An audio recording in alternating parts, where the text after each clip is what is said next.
¿Qué tal? Buenas noches. Comienza un nuevo programa de Cuestiones y Contrapunto. Y finalmente, en el día de ayer, se dio el fallo que era una crónica de una sentencia anunciada. Todo el mundo ya sabía que iba a ser condenado. Lo que no sabía era qué pena le iban a dar. Y después habló Cristina. Y dijo bien clarito que el problema no eran los 6 años de la condena, sino la inhabilitación para ejercer cargos públicos. Se vivió en algunos hogares alegría, en otros desazón, pero yo creo que en líneas generales nadie estaba contento. Nadie. Ni los que estaban a favor de Cristina, porque bueno, pensaban que, y tal vez con razón, que era una sentencia política y no jurídica. Habida cuenta que fueron 117 audiencias, 115 testigos, y ningún testigo, ninguno de los 115, ni uno, le involucró a Cristina Fernández de Kirchner. Y más, después de lo que nos enteramos el fin de semana, ¿no?, de esa reunión entre amigos en Lago Escondido, la mansión de Lewis, donde había un juez federal muy conocido, Julián Ercolini, donde estaba Marcelo D'Alessandro, el ministro de Seguridad de Horacio Rodríguez Larreta, donde estaba Carlos Máiquez, el juez del Tribunal de Casación Penal, y su hijo, Juan Máiquez, procurador de la Ciudad Autónoma de Buenos Aires, donde estaba Pablo Casals, juez en lo contencioso administrativo. Está todo el Poder Judicial, fijémonos, ¿no? Pablo Llanadora, juez en lo penal económico. Y estaba también Leonardo Bergot, el jefe de legales de la CIDE. Tomás Reike, un empresario de los medios. Y los CEOs de Clarín, Jorge Rendo y Pablo Casey. Y salen los chats. Y los chats es los de menos. ¿En qué sentido es lo de menos para mí? Porque los chats, groseramente, pornográficamente, digamos, exponen que de qué manera trataban de ocultar esa reunión. Porque el problema era eso, esa reunión. Ese es el verdadero problema, la reunión. No pueden decir que la reunión no existió, no pueden decir que fueron en un avión privado, y no pueden decir que no estuvieron en la mansión de Lewis, en Lago Escondido. ¿Qué cosa, no? Lago Escondido. El único lago escondido, el único lago secuestrado de la República Argentina. Ahí fueron estos tipos. Justamente ahí, no tienen otros lugares para ir. Ahí tienen que ir. Creo que, en realidad, viven en su mundo, un mundo que es por ahí a toda la justicia, no en cuanto a lo pornográfico de esta situación, pero sí en cuanto a la cuestión de casta. Parece una rémora monárquica, son una familia, la familia judicial. Se sienten por arriba de todos, superiores a todos, y hacen lo que quieren. Ya Eduardo Galeano decía hace muchos años que la justicia era una víbora que mordía a los que andaban descalzos. Hola Rosendo, ¿me escuchás? A ellos parece que la justicia nunca les llega. Entonces se creen en la impunidad, se creen impunes. Y vamos a una tandita y ya entras, Rosendo. Ahora el caso lo tomó una jueza y una fiscal. Gracias, Rosendo. Allá en el sur. Hasta ahora está llevando bien las cosas. Pero no se acosa como pasó con el tema de los familiares de Lara San Juan, ¿se acuerdan? Que el juez que tenía la causa, el juez de Dolores, iba avanzando, lo llevó a Macro incluso, y al final terminó la causa en Comodoro Pi. ¿En dónde? En Ercolini. El mismo Ercolini, siempre aparece Ercolini, ¿no? Y Ercolini no pudo decir que no existió el espionaje porque estaban todas las pruebas, pero ¿qué dijo? Que tenía que ver en realidad con la seguridad del presidente de la Nación. Punto y aparte, se acabó la causa. Están viendo en estos momentos de qué manera, bajo qué argucia, bajo qué artilugio traen esta causa por Comodoro Pi. Porque si esta causa no la traen a Comodoro Pi, todos los jueces y los funcionarios públicos que estuvieron ahí van a terminar condenados. Este es el problema que hay en la Argentina. Nosotros siempre decimos, si Cristina, que es una persona con poder, porque tiene poder la vicepresidenta, le hacen lo que le hacen, ¿qué es lo que harían estas personas a cada uno de nosotros? Es terrible, porque es terrible escuchar, por ejemplo, a Ercolini diciendo, che, tenemos que unificar el discurso. O a D'Alessandro diciendo, bueno, cuando sea ministro ya voy a resolver. Primero, la PCA. Y un juez que le dice, haceme el favor, tráemelo que lo quiero llevar a la alcaldía. Amenazan. Máiquez, el de casación penal, fue el mismo que en una causa precisamente en Lago Escondido hizo dormir y dijo, no, esto prescribió. Fíjate vos, ¿no? Qué pornografía, qué cosa increíble, ¿no? Con la que nos encontramos. Y estas son las personas que nos dicen a nosotros que son la justicia. Y después está nosotros que decimos, tenemos que acatar los fallos de la justicia, ¿no? Los fallos de estos personajes. Yo no sé qué es lo que hay que hacer, la verdad que no sé qué es lo que hay que hacer. Pero, en realidad, creo que vivimos en un gran problema cada uno de nosotros. Ya no Cristina, la verdad que no Cristina. Cada uno de los habitantes de este país, con esta justicia, estamos en problemas. ¿Cómo te va, Jorge? ¿Qué tal, Carlos? ¿Qué tal a todos? La verdad que es una ensalada nuestro país. Es una ensalada con un montón de condimentos. Y lo que se tiene que tener en cuenta en cada uno de los fallos es verdaderamente cómo lo toma la sociedad civil, el caminante de a pie, el trabajador, porque todos debemos involucrarnos en todos y cada uno de los fallos, porque más allá de que si surgió contundentemente los 6 años de prisión, la inhabilitación perpetua para cargos públicos, tratar de embargar el patrimonio y demás, pensemos qué hubiese pasado si hubiese salido absuelta. O sea, las dos caras de la moneda está, el descrédito en la justicia y en los fallos y en las condenas están.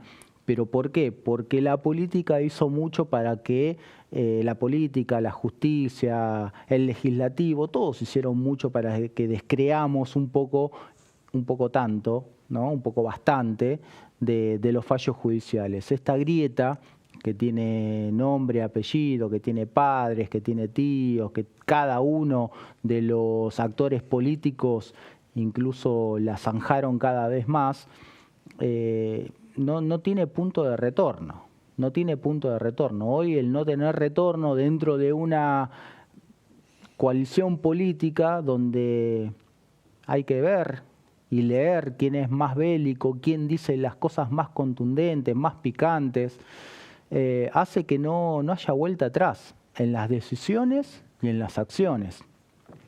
Lo de ayer con Cristina Fernández genera un precedente, que Cristina hábilmente trata de sacar una carta para que se hable un poco menos de la condena y se hable mucho de que ella no va a ser candidata. Una carta hábil, muchos medios la han tomado como título 1, como título 2. Y esto también muestra un escenario de desconcierto para el Frente de Todos. Programas anteriores nosotros decíamos que no vislumbraba, más allá de Cristina Fernández, muchos actores políticos que jueguen esta patriada de ir al 2023 encabezando la lista.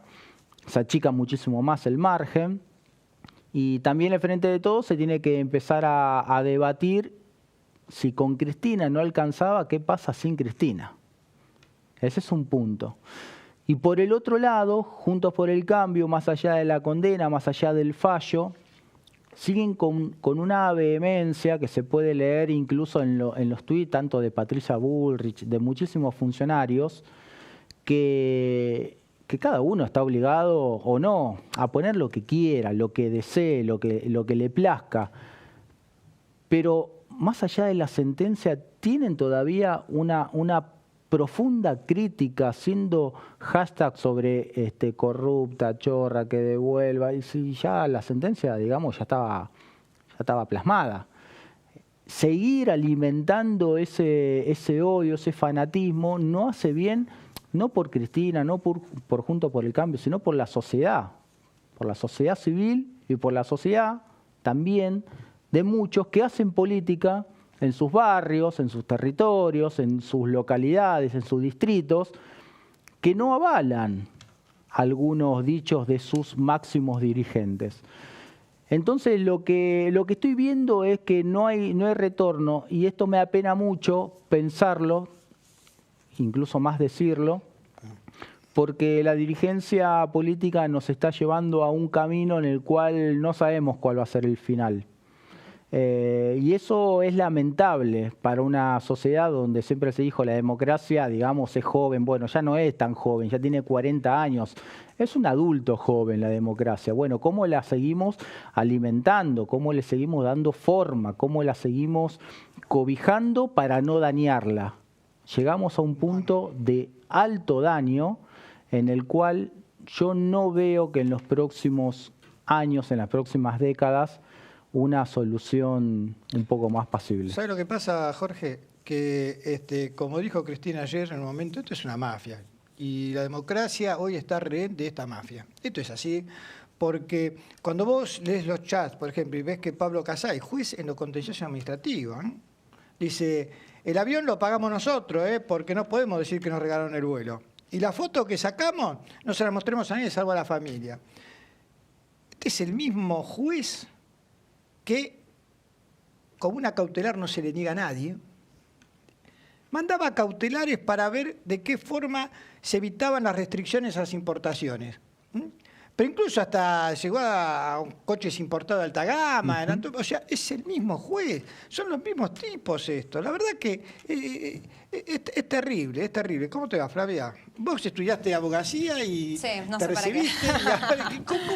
¿Cómo es esto? Bueno, yo creo que lo que viene a hacer este fallo es visibilizar un poder que está podrido hace muchísimo tiempo. Yo decía esto en la editorial anterior, y ¿se acuerdan que en una editorial les comenté también un colega, el abogado gallego, que fue abogado de querellante de las víctimas del padre Grassi por abuso sexual, y que hace 2-3 semanas, ¿cuándo fue? 2-3 semanas, menos un mes, el doctor Gallego sale de una cámara Gesell de un niño que denunció haber sido abusado por su progenitor, y a la salida de la cámara Gesell, un fiscal de San Martín con policías de civil deciden molerlo a palos adentro del tribunales. O sea, un nivel de total impunidad.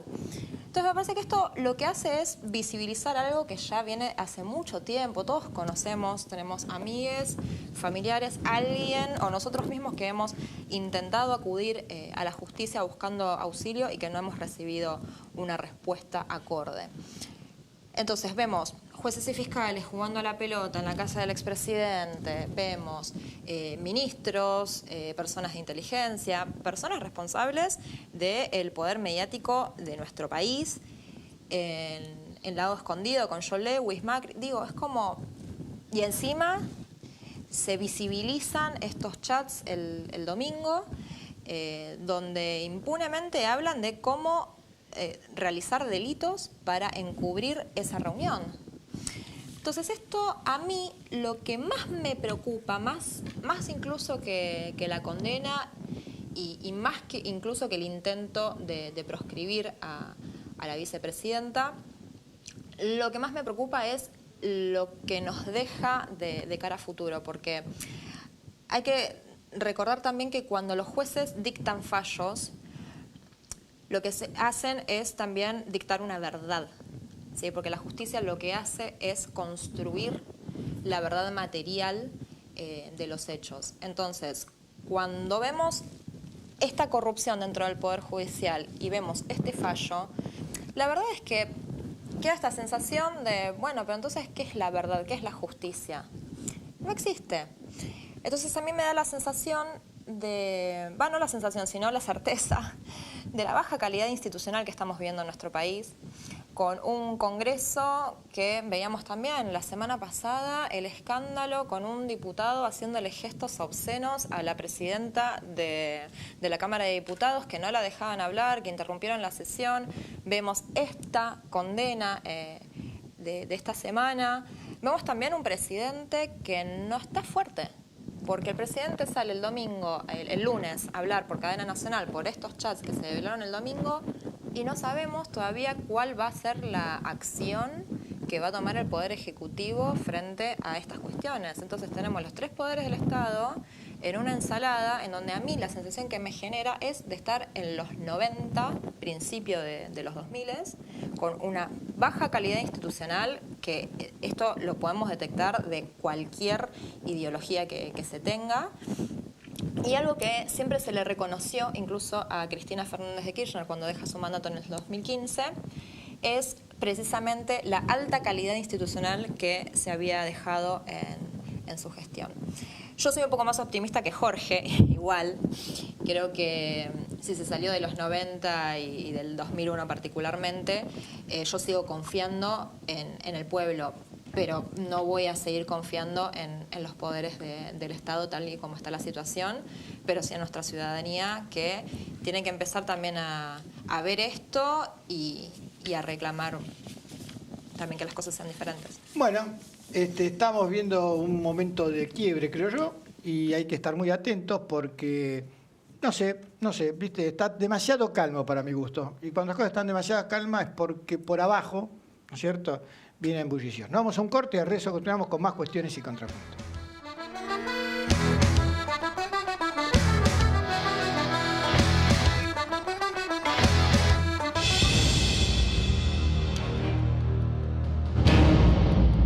En Pilar creemos en el deporte y la cultura como valor fundamental para el desarrollo y el bienestar de nuestra comunidad.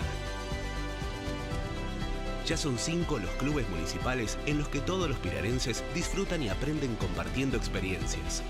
Y estamos construyendo nuevos establecimientos para que nuestras localidades sigan creciendo. Con los clubes decimos presente en los barrios y seguimos construyendo futuro.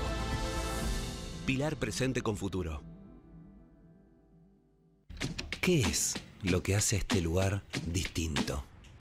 ¿Será que nos cuidamos entre todos? ¿Los parques y el deporte? ¿Será que vivimos rodeados de verde? Sí, porque la calidad de vida hace todo distinto.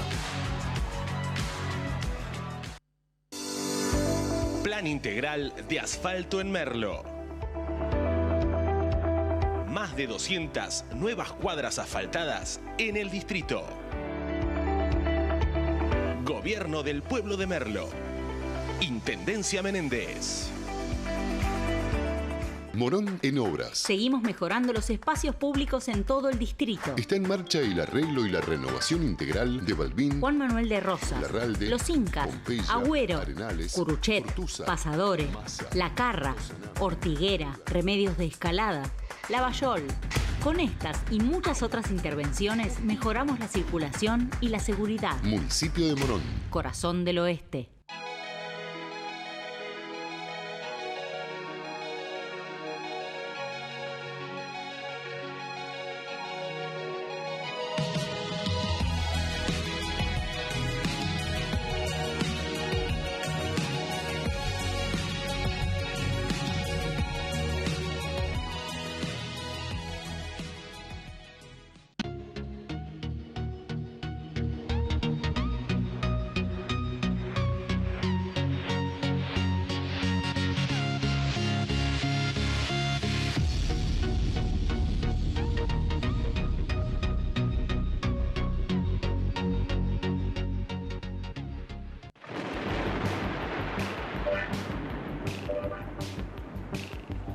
El auto que estás buscando está en Juan Manuel Automotores. En su única dirección, Colectora General Paz 325, Devoto, Lado Provincia. Vení, tu nueva unidad te está esperando.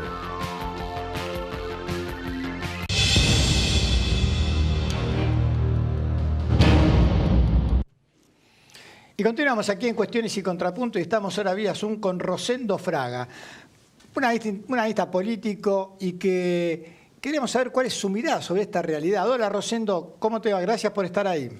No, gracias por llamarme. Bueno, recién hablamos fuera de cámara, ¿no te tomó por sorpresa que la hayan condenado a Cristina? No, en absoluto. Me parece que esto era previsible, ¿no es cierto?, que iba a haber una condena. Para mí era previsible que la condena no iba a ser la que pedía el fiscal, y también claro que la figura de asociación ilícita no se sostenía jurídicamente en este caso, ¿no es cierto? Pero yo creo que no. Creo que Cristina introduce la sorpresa en el plano de la política, cuando dice que no va a ser candidata a nada. Pero esto, Cristina, es buena o mala, es otra discusión. Es el líder político más eficaz y viene desarrollando una estrategia política muy precisa, con pasos muy estudiados. Esto empieza la estrategia el 30 de octubre. ¿Por qué el 30 de octubre? El día de la reelección de Lula. A partir de ese día, Cristina viene desarrollando una estrategia pensada antes que la reelección de Lula, pero en función de la reelección de Lula, el acto de Pilar, 4 días después, el acto de La Plata, etcétera, etcétera. Esto estaba previsto. Y yo creo que no es que Cristina no sabe qué hacer, sabe qué hacer, ¿no es cierto? Y lo está haciendo. Y yo acá, ¿no es cierto?, aparte del acto del lunes, vas a tener otro acto en la Gran Buenos Aires antes de Navidad, y vas a tener la visita de Lula a la Argentina antes del 1 de enero. ¿Vos decís que se viene el operativo Clamor? El operativo Clamor, yo te digo ya, el acto de La Plata,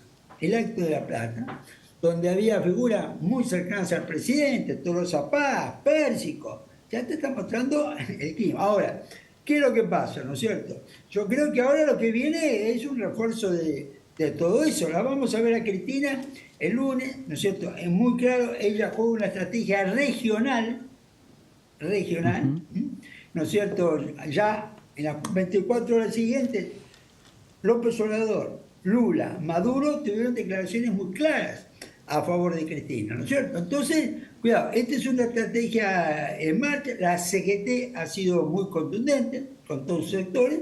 Entonces yo creo que Cristina no va a perder su centralidad política.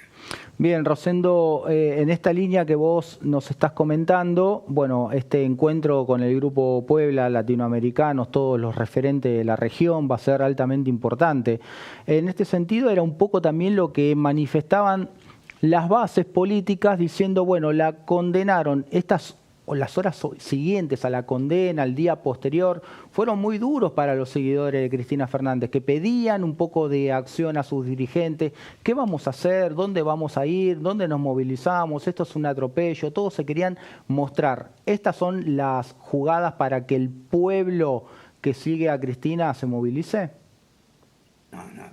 Perdón. Para mí, el kirchnerismo, aparte de ser una fuerza política, una agrupación, es un aparato político. Un aparato político tiene organización, dirigentes y liderazgo, ¿no es cierto? Y desde ese punto de vista creo que ese aparato político se mantuvo en silencio.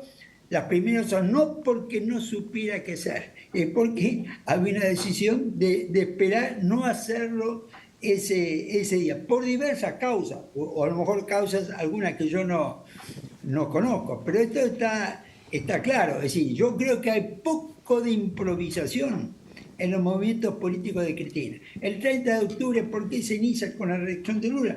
Porque eso le da a ella narrativa, que en política es importante. Narrativa de yo represento en la Argentina el progresismo de América Latina. Y a mí la condena, la que viene en ese momento, es similar a la que tuvo Lula 4 años atrás, que le impidió ser candidato. Me pongo en esa situación. Entonces creo que lo que viene es una estrategia meditada y desarrollada con bastante eficacia. Ahora, Rosendo, te saluda Flavia, buenas noches. La vez pasada que te entrevistábamos, veníamos hablando de que en vistas de la candidatura de Mauricio Macri a presidente, la candidata natural sería Cristina. Viste, considerando que Cristina dijo que no se iba a presentar, yo personalmente le creo que no va a ser candidata, ¿cómo queda dibujado políticamente la candidatura de Macri frente a esta circunstancia? A ver, yo no estoy seguro que no va a ser candidata. Ella dijo a nada. Ella dijo no senadora, no candidata a presidente. Pero en política, Hay una frase que ya la decía Perón.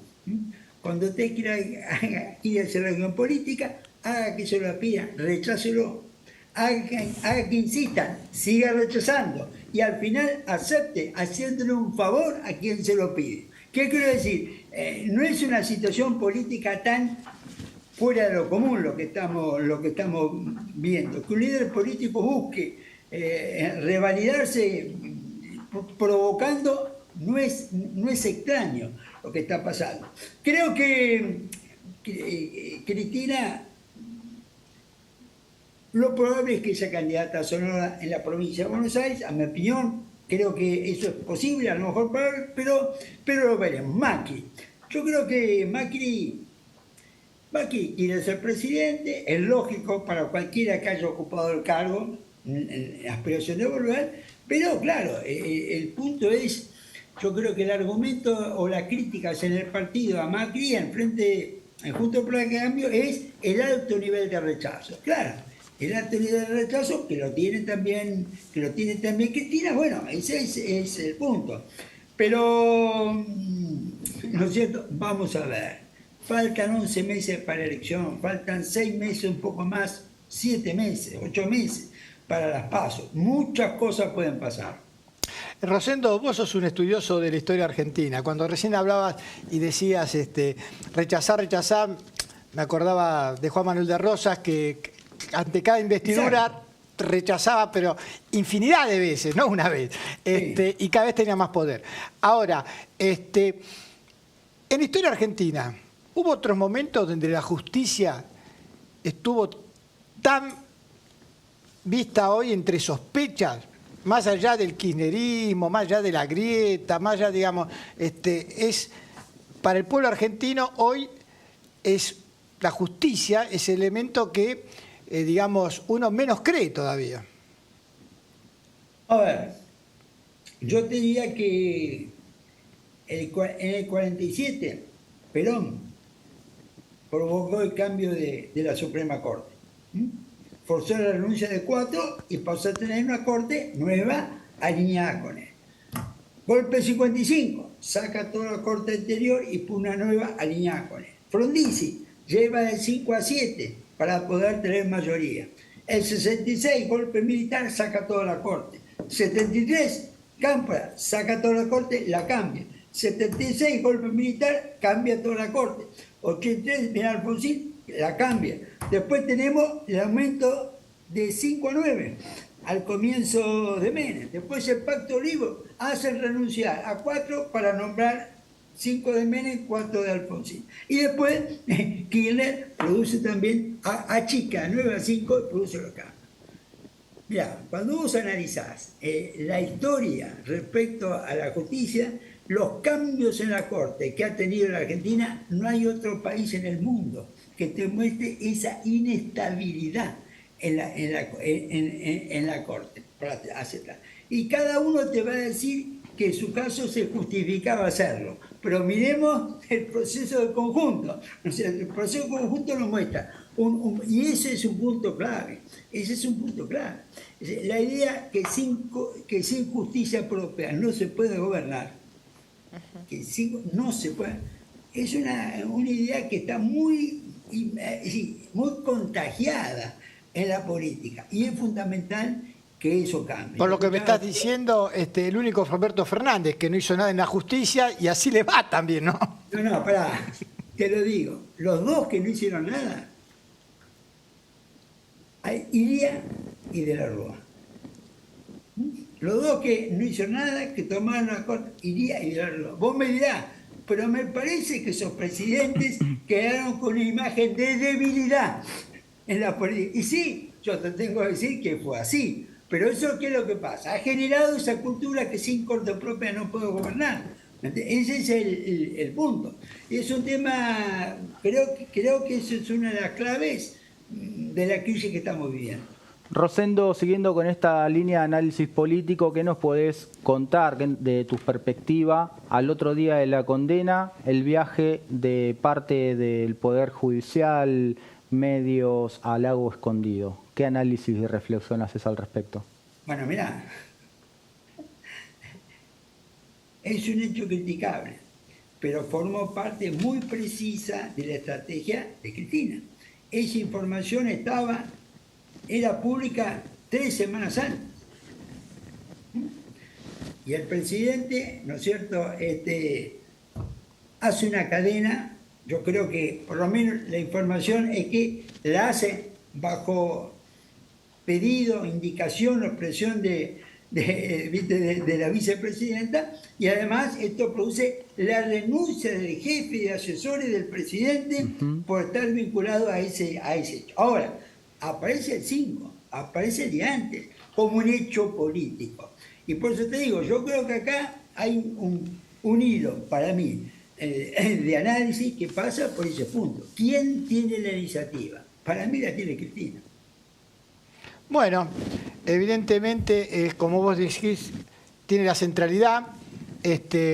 Hay algunos que sostienen que esta condena en realidad echa más nafta en el motor de Cristina, o sea, le da todavía más vuelo político, ¿no? Y los próximos días van a ser muy interesantes porque vamos a ver también seguramente, como vos dijiste, el lunes ella cierra, no es solo que va a hablar, sino que cierra el Congreso de Puebla frente a la vicepresidenta segunda de España, ¿no es cierto?, y ministra de Trabajo, Yolanda Díaz, entre otros, líderes de América Latina, como vos decís, y ella abre el Congreso Alberto, pero lo cierra ella. Mirá, a Cristina las cosas le pueden salir en política bien o mal, pero siempre va a redoblar la apuesta. Muchas gracias por tu tiempo, Rosendo. Hasta luego. Y pasó por las cámaras Cuestiones y Contrapuntos Rosendo Fraga. Siempre trata de ver la realidad. Y él nos decía, ¿no es cierto?, hace 15, 20 días atrás, ¿no es cierto? Yo no descarto que para marzo, abril, Cristina va a ser candidata. Y ahora, a pesar de que Cristina dijo que no iba a ser candidata, sigue pensando lo mismo. Y aparte se va con una frase, ¿no? Le salga bien o mal, Cristina siempre redobla la apuesta. Redobla. Sí, acordate que van a comenzar las remeras No Soy Mascota. Nos vamos a un corte y al resto estamos con nuestro invitado en piso, con Juan Carlos Juárez. Él fue diputado provincial, hombre de la política de toda la vida, y vamos a hablar de la situación política que está en nuestro país y también del vecinalismo. No, porque es una cosa rara el tema del vecinalismo. Nunca tuvo gran fuerza política en Argentina el vecinalismo. Entonces vamos a ver por qué él cree que el vecinalismo puede ser una salida.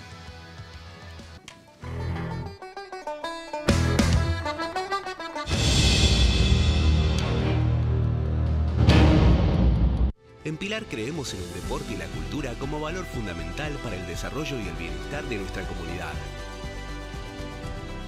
Ya son 5 los clubes municipales en los que todos los pilarenses disfrutan y aprenden compartiendo experiencias. Y estamos construyendo nuevos establecimientos para que nuestras localidades sigan creciendo. Con los clubes decimos presente en los barrios y seguimos construyendo futuro. Pilar presente con futuro. ¿Qué es lo que hace este lugar distinto? ¿Será que nos cuidamos entre todos? ¿Los parques y el deporte? ¿Será que vivimos rodeados de verde? Sí, porque la calidad de vida hace todo distinto. Plan integral de asfalto en Merlo. Más de 200 nuevas cuadras asfaltadas en el distrito. Gobierno del Pueblo de Merlo. Intendencia Menéndez. Morón en obras. Seguimos mejorando los espacios públicos en todo el distrito. Está en marcha el arreglo y la renovación integral de Balbín, Juan Manuel de Rosas, Larralde, Los Incas, Pompeya, Agüero, Arenales, Curuchet, Ortuza, Pasadores, Massa, La Carra, Ortiguera, Remedios de Escalada, Lavallol. Con estas y muchas otras intervenciones mejoramos la circulación y la seguridad. Municipio de Morón. Corazón del Oeste.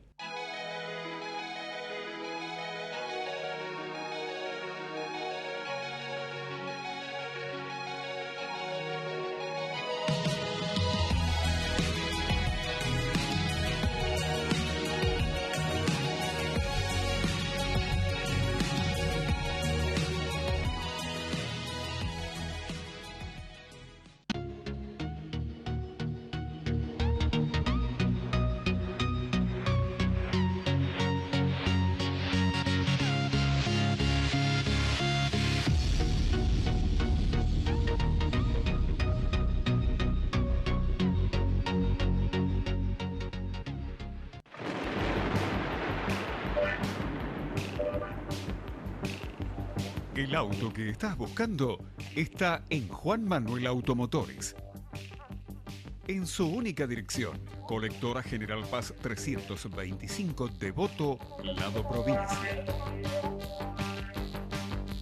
Vení, tu nueva unidad te está esperando.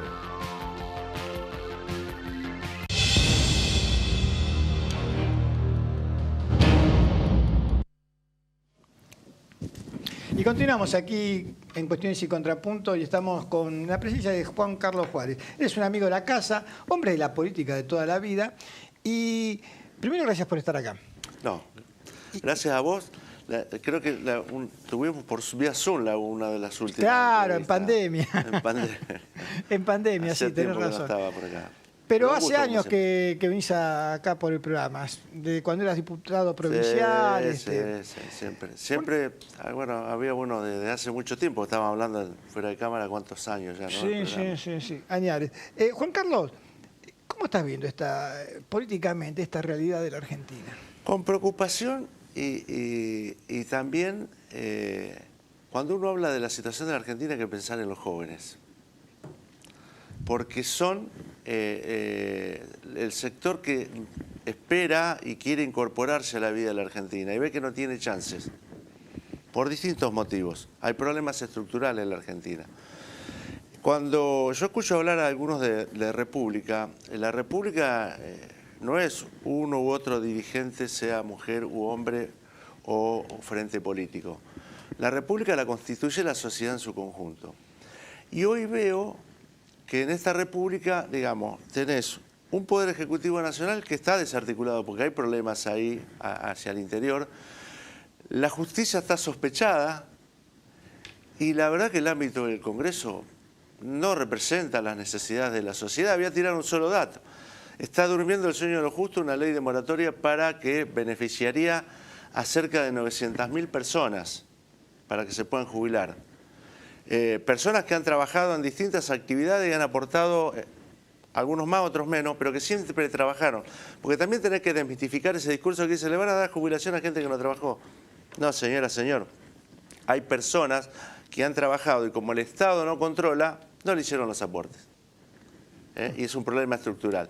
Con una economía con el 40% voy a tirar dos negro. datos cortitos para no... En la Argentina, 9 de cada 10 mujeres no tienen los aportes suficientes para poder jubilarse. En nuestro país, 7 de cada 10 hombres no tienen los aportes para poder jubilarse. Y hay una ley, durmiendo el sueño de los justos, todavía en diputados, y una ley que vence el 31 de diciembre, que es la moratoria anterior. Digo esto, entonces cuando uno ve toda esta situación, la República es la división de poderes y no el enfrentamiento de poderes. Son cuestiones distintas en el análisis. Guillermo Donner, un politicólogo realmente de un nivel extraordinario, de mucho conocimiento, muy reconocido, ya hablaba en los 90 del problema de la baja calidad institucional. Hablaba de la democracia y la sociedad líquida, que no es sustantiva. Y tenemos otro grave problema que es típico del argentino porque se ha profundizado. Todos discuten a ver quién tiene razón.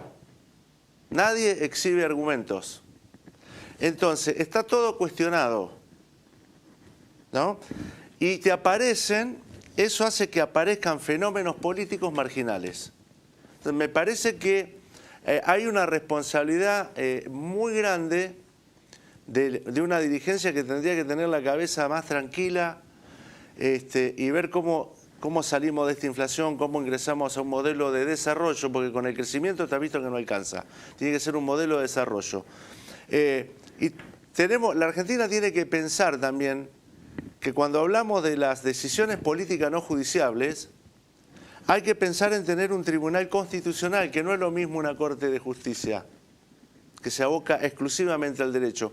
Cuando uno discute una condena de la vicepresidenta Cristina Kirchner o de Mauricio Macri o de quien fuere, se discute desde el derecho, porque lo otro es análisis político. Entonces, cuando las cosas se tergiversan, terminamos en esta situación. Da todo lo mismo. Lamentablemente, esto lo digo porque hablo con distintos sectores. Carlos, vos sabés que yo soy una persona de diálogo y hablo con gente del oficialismo y de la oposición. Nunca dejo de mantener mi propia posición. Pero recuperar el diálogo. Mirá lo que te voy a retraer, vos me conocés bien. Me voy a retrotraer al año 85, al 7 de diciembre del año 85, Parque Norte. Discurso de Alfonsín, 3 pilares: democracia participativa, ética de la solidaridad y modernización. Esos 3 pilares hoy hay que ayornarlo y ponerlo en la agenda pública, en la agenda de debate. ¿Eso qué implicaría, por ejemplo? Implicaría que el 50% de los trabajadores no registrados de la Argentina estuvieran registrados y que el 45% de la economía no registrada estuviera registrada. Cuando yo hablo de economía no registrada, no me refiero al mantero que está en la calle Rivadavia o que puede estar en la calle San Martín en 3 de febrero o en Luján. Me refiero a los grandes volúmenes que entran y salen sin ningún tipo de control. La Argentina tuvo un PBI en el 2021 de 491.000 millones de dólares. Eso que hace que un jubilado cobre 50.124 pesos. Si toda esa economía que no está registrada y esos trabajadores que no están registrados estarían incorporados formalmente, tendríamos 980.000 millones y los jubilados cobrarían 100.228 pesos. Sí, digo esto, tiro número porque me parece que es más concreto, más contundente. Juan Carlos, una cosa me voy a quedar con una de las primeras frases cuando tuviste la intervención.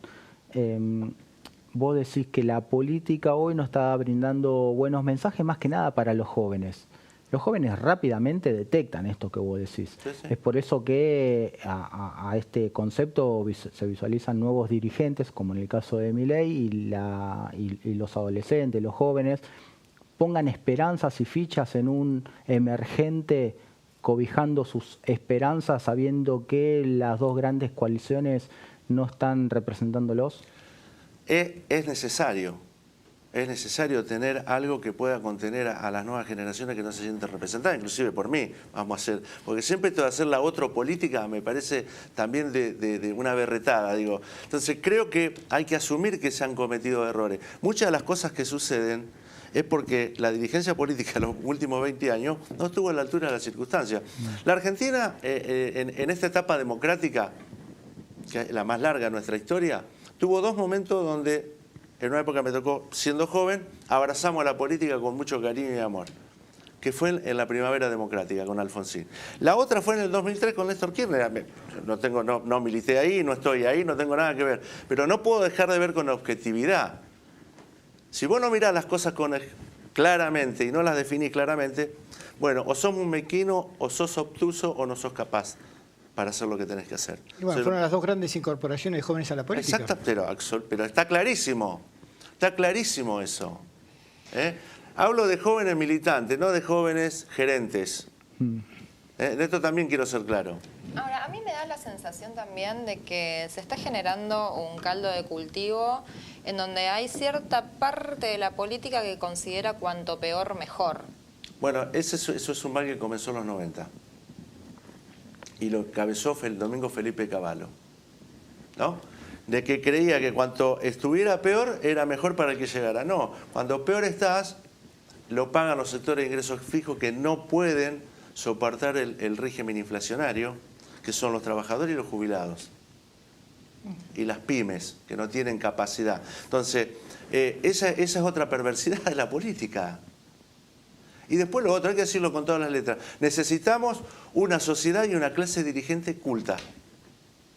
Bueno, esto que estás diciendo habla bien a las claras cuando uno ve los debates de hoy en día, ¿no? El bajo nivel, por no decir el nulo. Ahora, ¿cómo podemos pretender una sociedad política culta? ¿Cómo podemos pedirle eso cuando vemos la imagen del Congreso de la semana pasada? Hay que ir a una democracia participativa y directa. Hay mecanismos que están reconocidos, la Constitución Nacional y la Constitución de la Provincia de Buenos Aires.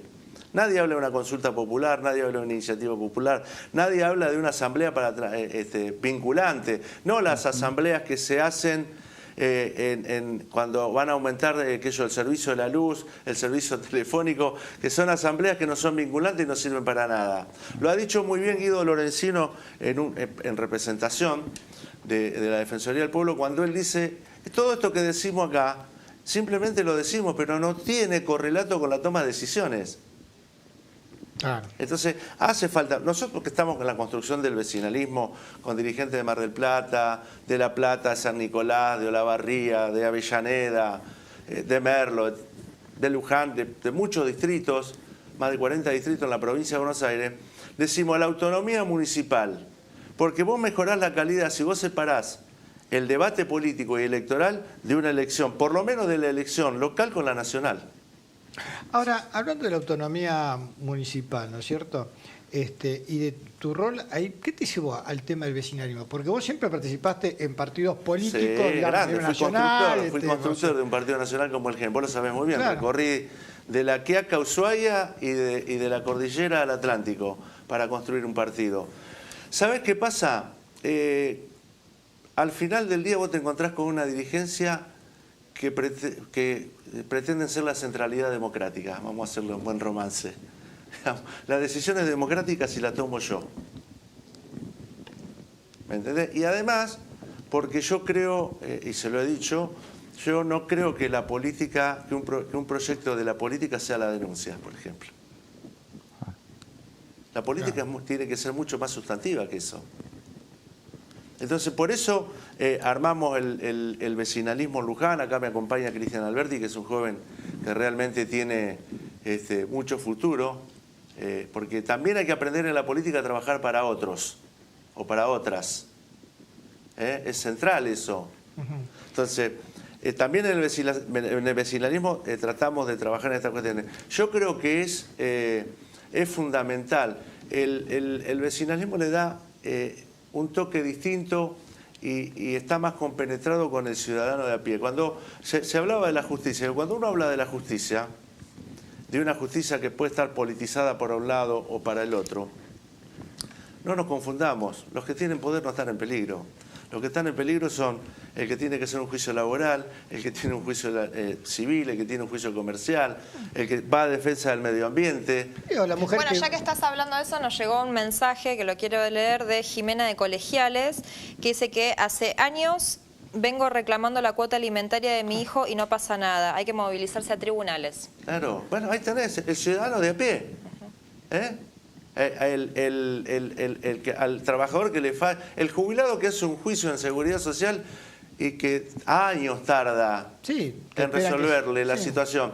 Entonces, nosotros desde el vecinalismo estamos construyendo esto con mucho esfuerzo, digo, contra Atracción Sangre, con mucho esfuerzo, pero la verdad que lo hacemos con mucha libertad. No, y aparte metiendo una cuota de participación ciudadana, como bien vos decís, ante dos grandes polos de poder que han agrietado tanto la política, que incluso en muchos de nuestros programas nosotros visualizamos que no hay margen para algo en el medio, y un vecinalismo que surja por ahí del descontento, de la frustración y demás puede andar bien. Hay intendentes en la provincia de Buenos Aires que llegaron a través del vecinalismo, pero tiene que haber un cambio en la cuestión institucional, digamos, ¿no? La separación de leyes, el tema de la boleta única, son un montón de cuestiones.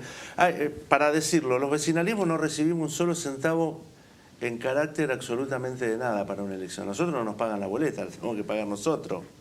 Digo, no tenemos, nosotros no decimos que eso esté mal, pero hay una simetría ahí entre los partidos nacionales y los partidos locales. Entonces nosotros trabajamos para esa cuestión, porque además ya venía el municipalismo a nivel mundial, venía siendo la plataforma de desarrollo y despegue de muchos países en el conjunto, lo colectivo. El mundo post-pandemia demostró quién estuvo al lado de la gente durante la pandemia de manera directa, en forma con lo que tenía o con lo que no tenía. El municipio. El municipio, el hospital municipal, la sala de atención primaria. Estuvo el municipio, entonces, porque el Estado municipal es el Estado que toca a la gente. Cuando alguien le decía en cualquier distrito de la provincia de Buenos Aires, bueno, no, esto hay que reclamarlo a la provincia, ir a La Plata, esto depende del gobierno nacional, son cuestiones inalcanzables por más que podamos escribir un tuit y tengamos la pretendida idea de que lo va a ver el presidente o un ministro o un secretario o un diputado o un senador. Entonces, para eso hay que construir el vecinalismo. Y las grietas o la polarización son lo que construyen la sociedad líquida o una democracia que no representa cabalmente a la sociedad. Más allá que voten a alguien que esté sentado, el diputado, la presidenta, el presidente o la vicepresidenta son legítimos y son legales porque lo votó el pueblo. Digo, esa polarización hace que sea líquido porque se discuten cosas que no están en las prioridades de la sociedad.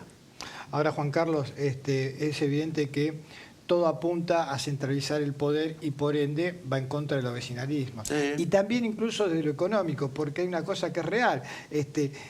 Si acá el municipio sería el recaudador de impuestos y coparticipara a la provincia y las provincias coparticiparan a la nación, bueno, ahí yo te diría, bueno, cambia absolutamente porque hay discrecionalidad en la distribución de los fondos, en los fondos, por ejemplo, de los ATN. En la provincia de Buenos Aires van a votar un presupuesto donde los municipios pierden 25.000 millones de pesos por el fondo educativo. 25.000 millones de pesos pierden. Entonces, esto muestra también que es necesaria la voz del vecinalismo en la legislatura, que es necesaria la voz del vecinalismo en el Congreso de la Nación. Porque estas cosas hay que discutir. La provincia de Buenos Aires somos la provincia más conservadora de la República Argentina en términos institucionales. A ver, decímelo en 30 segundos porque me están echando del aire. Bueno, ¿Cómo es eso? te lo digo, Córdoba, Santa Fe o Mendoza o Chubut tienen elecciones separadas. Tienen sus propias cartas orgánicas, tienen su propio tribunal de cuentas. Podemos seguir, Pero, ¿me entendés? Entonces lo que vos decís de cambiar a la inversa la manera de recaudación es un tema, y que los municipios tengan la posibilidad de recibir lo que realmente recaudan. Porque hay municipios que recaudan mucho, pero reciben menos. Y hay muchos que recaudan muy poco, no porque no tengan para recaudar, porque creo que hay que tener un piso para todo igual. Claro. No recaudan poco porque no hacen nada, pero se llevan más que lo que recaudan mucho. Juan Carlos, te vamos a ir invitando porque también nos quedó un tema para analizar, porque muchos hablan de volver a la CFJP, de volver a... Y me parece que es un tema... Sabés bien que yo estoy a favor del sistema público. Podemos hablar de lo que pasó en Chile en la pandemia con las administradoras de fondos y pensiones. Hoy te digo, las 3 retiros que hicieron en Chile fue para que los trabajadores pudieran comer, ¿se entiende? Porque el Estado no puso nada. ¿Sabe qué le dio como consecuencia eso? Perdieron 50.000 millones de dólares. Los menores de 45 años en Chile, en su gran mayoría, se quedaron sin aportes. Juan Carlos, gracias por haber venido, te vamos a ir invitando. Gracias. Y a ustedes también, por no nos permitir entrar en sus hogares. Nos vemos la semana próxima, nos vemos a una pequeña tanda, pero ya nos estamos yendo. El viernes juega Argentina, ¿no? Hay que seguir con las cábalas. Seguimos igual. Respetando todas las cábalas. Y cuando vengamos el miércoles, habremos jugado, si pasamos el viernes, también el martes, la semifinal. O sea que bueno, este es un país futbolero también. El fútbol no es solo un juego para nosotros, es un deporte, tiene que ver con una cuestión cultural. Así que bueno, nos vemos la semana próxima, miércoles 22 horas, para más cuestiones y contrapuntos. Han sido ustedes muy amables.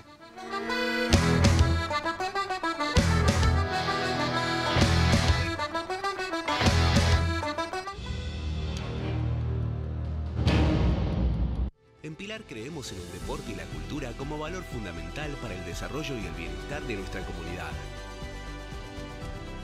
Ya son 5 los clubes municipales en los que todos los pilarenses disfrutan y aprenden compartiendo experiencias. Y estamos construyendo nuevos establecimientos para que nuestras localidades sigan creciendo. Con los clubes decimos presente en los barrios y seguimos construyendo futuro. Pilar presente con futuro. ¿Qué es lo que hace este lugar distinto? ¿Será que nos cuidamos entre todos? ¿Los parques y el deporte? ¿Será que vivimos rodeados de verde?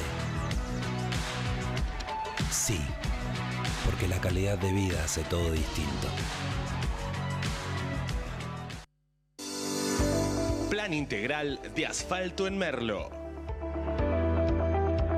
Más de 200 nuevas cuadras asfaltadas en el distrito. Gobierno del Pueblo de Merlo. Intendencia Menéndez.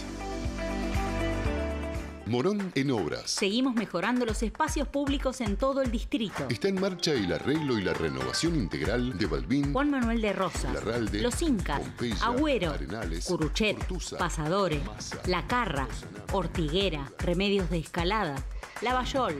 Con estas y muchas otras intervenciones mejoramos la circulación y la seguridad. Municipio de Morón. Corazón del Oeste.